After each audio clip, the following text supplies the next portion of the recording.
Hello, everybody, and welcome to our pilot episode of Woman Lovin' 101. Hello. I'm scared. It's okay. I'm Hollis. I'm Shay. Yeah, I initially had this idea for a podcast, which is run by Willowa, and it's for Willowa. But my idea for the podcast is that we'd answer advice questions, but not all dealing with relationships, just kind of like a silly Dear Abby type thing, but for Willowa. And Hollis told me about it, and I thought, hey, that's a cute idea, and decided to do it with them. Of course, they had to say yes to my offer, but now we are doing it together at last. Yeah, at first I kind of thought maybe Shay is bad at giving advice. I think Shay's the polar opposite of me, so I think her advice is bad, and she thinks my advice is bad. Like when I told her to start every conversation on Tinder by sending hamster gifts. So I think we'll even each other out really well. Yeah, I think so too. Granted, some of my own advice is bad, but I'm just here as your foil, really. That's fair. All right. Do you have anything else you want to say before we get into our questions? Is there anything else that you think we should say? Yeah, for the first episode, we got our questions by just asking random Willow we know. We kind of shook them down. I'd message them like, hey, you're gay. Give me some questions for this podcast I'm trying to do.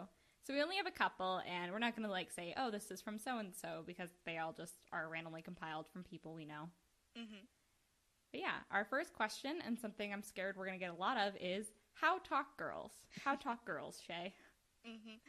Okay, so I think that if we're going generally, because I think that there's obviously, like, as a two ways to talk to girls. There's just as friends, obviously, and as potential GFs. Even talking to people just as friends can be a little bit intimidating because there's always that factor of, will she think I'm coming on to her? But there's also, all girls are pretty. And even if you don't want to date them, they're still pretty. And that can be really intimidating. So I think that you just have to know going into conversations that the other person wants to talk to you too, and you have to have the confidence. And I think that it also helps to be able to read if they are feeling the conversation with you, which is definitely much easier to do in person than, say, over online dating or something like that, where text is hard to read the tone of. Yeah, I agree. I think you definitely never want to be putting yourself out there for people when they don't seem to be interested. And sometimes that's hard to gauge, but if you feel like you're always the one giving your all in the conversation, they're just kind of like, yeah. And it's worth asking, too, because some people are just quiet, like, oh, I'm sorry, are you busy, or are you not interested? It's worth to ask why they're responding that way, because they might just be quiet. Mm-hmm. But if they don't have an excuse for it, and they're just kind of being like, oh, yeah, then it's not worth giving your all for that conversation. Yeah, and I think that another thing that we tend to do, not to bring up the whole, U-hauling trope, but we want to go all in all at once, and I think it's a natural thing that everyone wants to do, because as soon as you start talking to someone in a potentially romantic way, it's really exciting, and you want to just be in that relationship most of the time. But you need to look out for your own best interest, and if they are responding kind of slowly, they may be nervous too, or maybe it's because you've only been talking for 2 weeks, and they may not be thinking of you as a priority, and at such an early point, you should be thinking of yourself and other activities as a priority. You shouldn't meet someone and instantly say, I'm dropping everything to talk to them. Mm-hmm. I feel like we're kind of spiraling on this question of like how to first talk to somebody when you're dating versus the general how talk girls. Though how talk girls is pretty open to interpretation. Mm-hmm. You just have to be confident. Yeah. I ended that like I had more to say. I know. I was like waiting and I was like, oh, was I supposed to list the next thing? I think a big part of it too is to be honest. Like, this is where it comes in, where if you're just texting back like, yeah, because you're really nervous, like, when I first started talking to my girlfriend, I'd be like, oh, sorry, I'm kind of nervous, you're pretty. Like, I was very direct, and I don't know, maybe if you're not a very direct person, don't do that, but try to be as honest as possible. Like, oh, sorry, I was busy today, or oh, sorry, I'm a little overwhelmed, that's why I'm taking my time. So just be confident. And I'd say my biggest thing is to always be honest. Maybe not so direct that you're like, oh, I'm stuttering so much because you're hot, but I think that explain where you're coming from.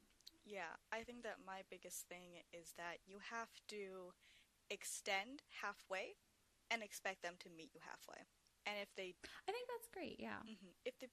if you know, like you've known them for a while and they consistently don't meet you halfway, then that's a problem. But if in the beginning they don't meet you halfway, maybe extend a little further and see what happens, or maybe pull back a little bit and see what happens. But don't go all the way, because they also have to do some work. I agree. All right, so I think that answered that. And I think so too. This next question kind of has two parts. The first part is, how do you gay up your outfit? And we figured there's two ways to come at this. One is like, how do I look like a raging homo? How does everyone within 10 feet look at me and go like, oh, a lumberjack? But then not everyone presents that way. So we also are going to talk about how to flag when you're more feminine or if you present as a femme. So would you like to start? Because I think that you take a lot of pride in looking gay. So would you like to say what you do? Yeah, I actually recently started identifying as butch, and kind of, I've felt for a long time, and I can get more into this if people have more questions about the experience of being like a non-binary lesbian. But I only recently started identifying this way, even though it's something I've felt for a while. And I used to present really feminine, but it very much felt like it was something I was doing for other people. Like, oh, I need people to think I look nice, so I need to do this. But recently I've started dressing like a disaster. I got these really ugly pants at Goodwill, and they're like hard to explain. They're like joggers, but they have like built-in vinyl knee pads, and they're covered in zippers, and I kind of look like a really sad Final Fantasy character. And I started wearing like a lot of snapbacks, and I started like shopping in the men's section, getting a lot of tank tops from the men's section. And I don't know, I think I kind of look like a disaster, but I really like it. This is the first time I feel like I'm dressing for me. So I guess my advice is Goodwill for a lot of this stuff, and men's section for cheaper stores. Like even Target can be pretty expensive to people on a budget. I don't know, where do people shop? I only shop at Goodwill. But yeah, Salvation Armies, Goodwill. What other things are there? What are those called? Don't look at me, I shop in my mom's closet. Plato's Closet. That one. I don't know if that's an America only thing. Secondhand stores, like around where secondhand I live, stores. The only place to buy clothing is like really Walmart, and then a bunch of consignment stores. And there's a couple other places, but they're all really expensive, so I usually go to consignment stores. Plus, I personally really like consignment stores, local ones more than, say, Goodwill, just because they're curated by people. And at Goodwill and other larger consignment stores, they kind of just take everything and then put everything out, whereas these little ones, true. They care a lot about having like an image and a brand, and like my favorite one is like really classy and everything, so they have a lot of like nicer button downs and dresses. That's a good point. Goodwill has a lot of like just garbage. Like I remember one time I was there and there was this yellow dress just so splattered with mud stains, and I'm like, why? I mean, I guess maybe somebody wants to buy this, but for like 15 cents more I could also get a yellow dress not covered in mud stains. Yeah, the Goodwills here, I don't know if it's just like a local thing, but they're the same price, and everyone else I've heard is like, oh yeah, I can buy a shirt for $1. I'm like, mine are like $7 to $10. Where are you? Yeah, I don't know how much of what we have here in my state are chains, but Goodwill, like the brand itself, Goodwill, and ARC, they have really cheap shirts, like a couple cents, like 70 cents, and then they'll have tag days, so like if it's pink tags, then that's like 50% off anything with a pink tag and stuff like that, so it gets down to like, as I said, in the pennies instead of dollars. Another thing that I know that I did when I first was like, this is how I want to look. I dress a lot and present a lot differently now than I did when I first like decided that I want to, I guess, quote unquote, look gay. But I looked at what other people were doing and said, oh, that's how I should look, and you shouldn't base your style around what other people are doing, but it's a good starting point to collect ideas. I think so too. And then from that, it's a good diving board. Yeah, and then from that collection of ideas, you understand what you want to do in your style. Are you ready for the second part for flagging as femme? Sure, sure. Do you think that we should give them a little, like, that we should give them specific items first, though? Oh, I don't know. Yeah. I guess, like, staples would be, Cargo like, shorts. cargo shorts. I love to hate them, but I do love them. Yeah, Shay is very opinionated on what I should and shouldn't wear. Other people too. And it comes in handy because I'll be texting her like, oh, is this Hawaiian shirt a business casual? And she's like, no. And I'm like, oh, you're oppressing me. Yeah, I guess that cornerstone staples are obviously like flannels, anything that you'd Yes. see in your dad's closet, heavy, Mm-hmm. heavy bottom boots, Mm-hmm. and Yeah. rainbow Joggers. pins. That's kind of like if you want to be. See, that's one of the things that Shay would hate. Like, why would you leave your house in joggers? But my girlfriend, she wears like nothing but joggers. And I she wear looks so joggers good. all of the time. I just also wear them with like a full face of makeup and heels. I thought you had something against joggers. I guess I just assumed that of you. Just the vinyl ones. Oh, it was my joggers in particular with all the zippers. Yes. Yeah. I'm They're really against- ugly. I love them. I'm I ag- got candle wax on them, and now I'm crying Oh, every God. day that I can't wear them. I'm against zippers. Oh, interesting.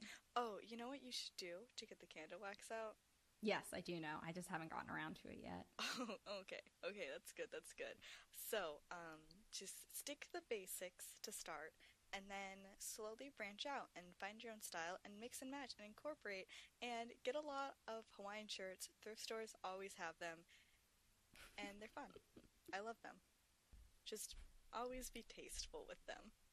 Yeah, that's a good point, yeah. So then the second part of this question is how do you flag when you are femme? And so, Take it away, Shay. all right, so I call myself a femme. And I often think that I don't quote unquote look gay because I dress very, I guess, traditionally feminine, and I like to have more of, I guess, a classic style. I've described it before as like femme 90s girl next door. So when I look at myself a lot of the times, I don't think that I flag, but I definitely think that there are things that I do that separate me. I think that a lot of it, and in talking to other femmes, a lot of it is the way that you carry yourself and the way that you interact, and much less so with clothing. Yeah, that's a good point. But I guess as a person who sees me and interacts with me and other femmes, Hollis, what do you think that we do? Yeah, we had an argument about this before the episode where we were looking at this question with another friend of ours, and she was like, don't shave your armpits, and she's also femme. And she was like, yeah, don't shave your armpits, and I'd add to that, don't shave your legs, and then Shay was like, no, I don't want to do that. You can shave or not shave whatever you want. I just I- like shaving my armpits, my legs. Sometimes I do, sometimes I don't, but I always shave my armpits. But if you don't want to, then you can do that, and it's definitely a flag. It's just not a flag that I choose to have. Yeah, I mean, that's fair. Especially, I can imagine dysphoria being a part of that too, or just in general. Society really tells us our body hairs grows, and I personally am like growing it out. I haven't shaved since my junior prom of high school, I believe. So, I mean, I shave my armpits sometimes because sometimes that does get too long.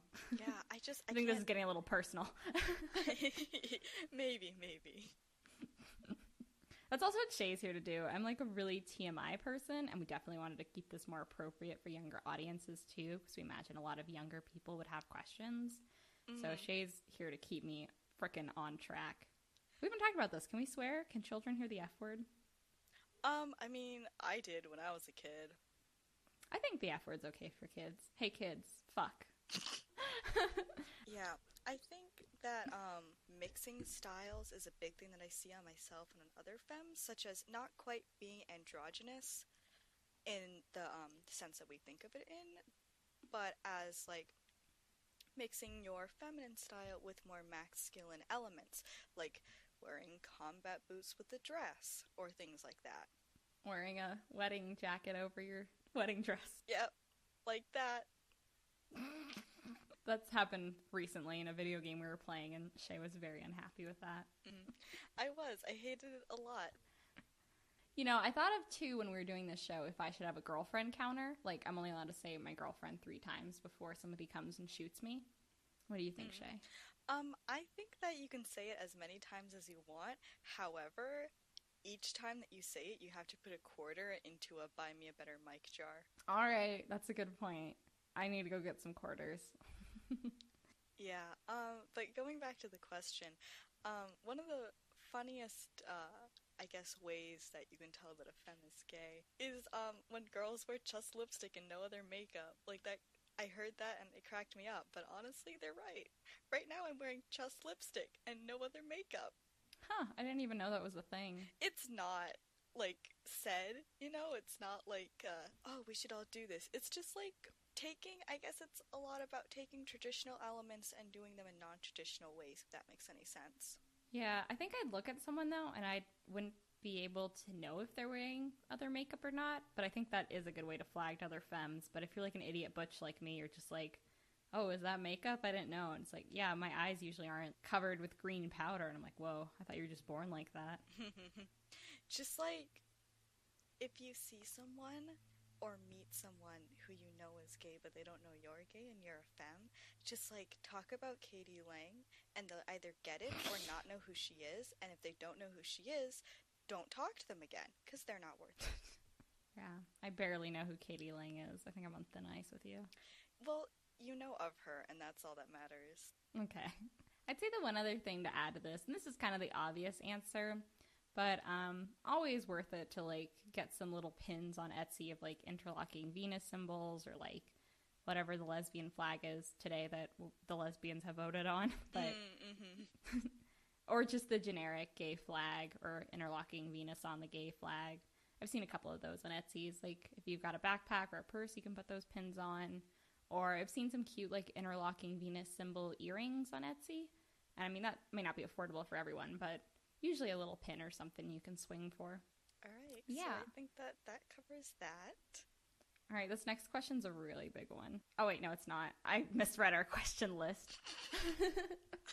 All right, the answer to this one is just no.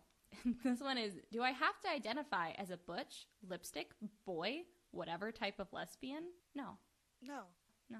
I mean, if you want to look into those butch femme identities, like, absolutely. I think a lot of younger Willowa, and mostly this is a lesbian identity, so a lot of younger lesbians don't really know any of the history behind it. Mm-hmm. And I feel it's really interesting, and I felt really connected to, I don't know, my lesbian community when I looked into it a little more. As for, like, stuff like being a lipstick or a tomboy lesbian or boy with an eye lesbian, if you feel, like, pride in that, then yeah, for sure, identify that way. And you can also, like, identify as whatever you want. Like, oh, I'm a race car lesbian. I'm a forest ranger lesbian. Mm-hmm. Or you can just do whatever the hell you want. Yeah. I think that a lot of, like, young lesbians specifically, because these are mostly lesbian-specific terms, there are emerging equivalents with bi. I've heard, like, doe, stag, and things like that.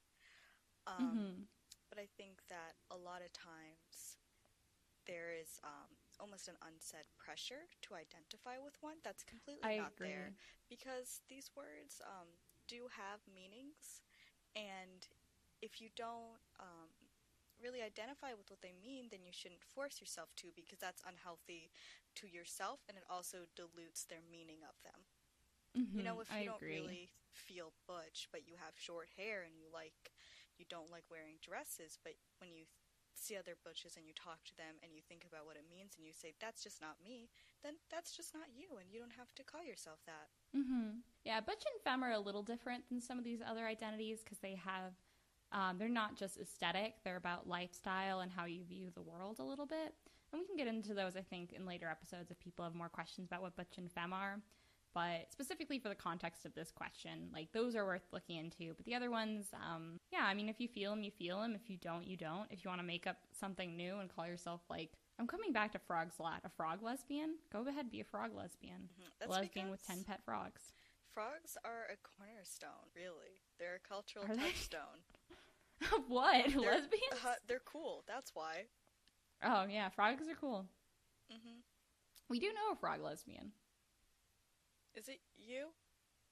No. Oh. Yeah. I thought that you were trying to trick me. No. But yeah. I like frogs, but I don't have one yet.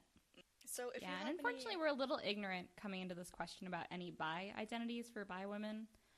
We hope to have guest hosts so people can answer more specific questions like, oh, I'm a bi woman. I don't know if I should identify with these bi woman terms. So we'll have people more qualified when it comes to that. In the meantime, I'm just do your own thing, boo. I mm-hmm. can't believe I said that. This one is a little more weighted, and it is, was there any one moment where everything suddenly hit and you realized you weren't straight? Or was it a series of moments over time that added up? I have my answer for this is kind of both. I don't know how, and I really don't really think I've heard your story for this, Shay. So I think that'll be pretty interesting to hear. I will warn you, every time anything slightly emotional happens to me, I like black out. So we'll see if I can remember. Okay, do you want me to start? Yes. All right. So I don't want to say her full last name. We'll have to think of a code name for her. I'll just call her Stephanie. her first name. Oh. No, I knew a Stephanie. Racy was her first name. And I was madly in love with her. It was like preschool or kindergarten. And I brought her roly-polies every single day.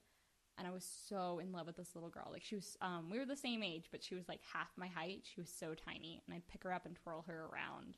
And every day I get like all torn up thinking about Racy. I'm just like, oh, Racy. And I was so in love with her. And then my brother was like, oh, stop. People are going to think you're a lesbian. I was just like, I don't even know what that is. And eventually I changed schools, so that wasn't as relevant. But I remember waiting for the school bus one day, and I thought, I was like probably like 10 at this point. I was like, maybe I am a lesbian. And then I just thought, and then I didn't think about it again until I was like 15. And then again, I fell madly in love with another girl. This girl's name was Elisa. And I didn't bring her roly-polies because we were 15 now, but I guess I brought her, like, what's the equivalent of roly-polies when you're 15? Honestly, Anime memes? knowing you, you probably still would have brought her roly-polies. If you said that, I wouldn't be surprised. Yeah, I guess anime memes. And I really liked her, but I kept telling myself, like, oh, she's just, like, my best friend, and, like, I want to marry her as friends. And it wasn't until she moved away that I had my, like, one big moment where I was talking to a friend, and I realized that she wasn't a friend to me because it was this weird thing that clicked. I realized I cared how my hair looked in front of her. And that's what made me realize I was gay and I was in love with her, is that I cared how my hair looked around her because I'd never felt that way. I'd never felt that kind of nervousness, like I have to present a certain way in front of a friend. And we were playing Scrabble at my dad's house and I had a breakdown. And I was like, oh no, I'm gay. And then I cut all my hair off the next day. And I had a lot of soul searching for 2 years. But yeah, now I'm a lesbian. That's my story. I honestly don't really know when I first thought about another girl that way, kind of like how you did with your friend when you were really Mm-hmm. little. Like there are girls in my class I really admired, and I, looking back, don't know if that admiration was out of a place of having a crush on them, or if it was more Mm-hmm. I wouldn't quite call myself an outcast, but I definitely was never super popular or anything. So, Aw. um, I always assumed you were like a popular mean girl. oh God. Um, no, I was not. So, I there were a lot of girls that I admired because they were really pretty and really popular. So I don't quite know if any of that admiration came out of having a crush on any of them, or if it was just oh wow, I wish I was like them, which I also think is Mm-hmm. a sort of tedious line that a lot of Willowa fall into, of do I Mm-hmm. like her or do I just admire her? And I'm not quite sure also when I started thinking about it. I think it was probably 8th grade. Actually, no, I do know. Remembering, I know, I remembered. When I want to say 8th grade birthday party, my 8th grade birthday party. I was with 5 or 6 other people, and all but one were girls. And they one of them was brought up hey, would you ever date another girl? And two of them were like, yeah, maybe. And then like the one guy was like, I think I think I date another guy maybe. Like I don't really know. Like I don't know how close to it I would be. And I was thinking like I don't really know. Like I never really thought about it before, so I didn't like say anything and I just listened to them. And they were like, "What about you, Shane?" I was like, "I don't know," because I didn't. And then like I thought about it more, and I was only like what, like 12, fucking 12. Mm-hmm. I don't know, 12's the funniest age to me. Anyways, before that, and then after that, I was still thinking about it. I was like, well, would I? And I was kind of nonchalant about it. I was like, I don't really know, but I don't know if I have to think about it right now. And it started to like bother me more and more that I didn't really know. And Mm-hmm. then, I saw this girl who I just thought was like so pretty and so cute, and I was like, wow, like I want to do like romantic things for her. And then I was like, oh, Mm-hmm. oh, huh, maybe I am. Well, I told my other friend who's bi, I was like, I don't think I'm completely straight. And it wasn't until I was 17, and it was like the fall of my senior year of high school. I picked my friend up. We were just like sitting on a bench. Actually, we were in a graveyard, sitting on a bench. I think that's just not to interrupt, but that's such a small town kid experience. Like half of my stories take places in graveyards. Yeah, That's all there is to do when you're like in a small town is hang out in the graveyards. yeah, it really is. But, and I was like, I think I'm just a lesbian. So that was that. And she was like, oh, okay. Like, she was really chill with it, which is good. We don't really talk That's anymore, good. but I'm happy at how chill she was with it. I don't know, it was slightly awkward just because of how chill she was. She would, like, she just accepted it so, like, easily that she didn't really know what to say, you know? Like, there was no, I guess, controversy. It was just like, yeah, cool. I don't know what to do now. That's cool. And I was like, cool, neither do I. I'm really Yeah, cold. Do you there's want to go no. back to my car? It's like 30 degrees out. Yeah, so it was kind of. I think it was the same for both of us. We had a couple little moments, and then we had one big moment we kind of attribute this to where we really everything clicked. Hmm. Which is to say, especially because I want to add here because we were both like 17, I think, 15 and 17 in our stories. It's fine if you like, if it clicked when you were a kid. That doesn't make it any less of a valid, I hate to use the word valid because that's used everywhere, but any less of a valid experience. Like if you knew when you were 3, that's cool. If you knew when like the second you came out of your mom, you're like, yes, I love women. Hmm. I'm bi. I think that's fine if you knew at a younger age. You don't Hmm. have to be older to know. So we don't like look at a 2-year-old and be like, are you really straight? Like we don't question that. So I don't think we should question it for non-straight people. Hmm. And it's also fine to go back and forth, like in I think so between, too. Yeah. because like the first time I told, and it was the same friend both times, so points for consistency, you know. Full circle here. Like, I was a freshman in high school, and then I was a senior in high school. So there's a 3-year gap there where I was going back and forth, and I was like, Mm-hmm. because there were a couple times before that where I was like, am I really bi? Because like for a while I was like, yeah, I'm bi. But then I thought I was like, why would I end up with a man? Because like every time I'm a very, I guess, romantic person. I Mm-hmm. religiously watched Say Yes to the Dress as a kid, and I've always thought about my wedding because I was like, weddings are so cool. They're so beautiful. I want to be pretty. I want to look like a princess. I'd always wanted that. Mm-hmm. And like when I was really little, I didn't even picture myself really with a husband, you know? Mostly because like my wedding, you know? Like I like when you Mm-hmm. watch these shows, it's mostly about the bride. So that's just how I Yeah. was thinking about it. But then like once I got old enough to really think, "Oh, hey, there's also another person at these." It was like, "Oh yeah, that person's like a man." That's cool. Okay, that's fine. But then like after I was like, maybe I do like girls. Every time I like pictured my wedding, I pictured myself getting married to a woman and not getting married to a man. And then I was like, would I really get married to a man? And the answer was like, no. You know, like I think it comes down to who do you picture yourself with long term? Yeah. Whether or not that I is some big fantasy wedding from Say Yes to the Dress. It's really funny because I have the exact same story just in a different setting where I've always wanted to go backpacking through Yosemite. I've always wanted to do that. And I always wanted to do it with, like, the person I would be engaged to. Because I'm like, yeah, if we can make it, like, 2 weeks backpacking through the Yosemite, I know I can spend the rest of my life with you. Like, let's go in the spring. Let's go when it's cold. Let's challenge ourselves. And I, funnily enough, whenever I imagined this scenario, I realized I was always imagining it with a woman. I did not want to go backpacking through the Yosemite with a man. And this is actually something I talked about during my Scrabble game with my friend when I started having my gay breakdown, my gay panic, that I was just like, yeah, I don't think I could go to Yosemite with a man. And of course she didn't have the context for what I was talking about, so we're just playing Scrabble, and I'm like, I'm gay, I can't go to Yosemite with a man. So that was a little confusing for her, but it all made sense for the two of us eventually.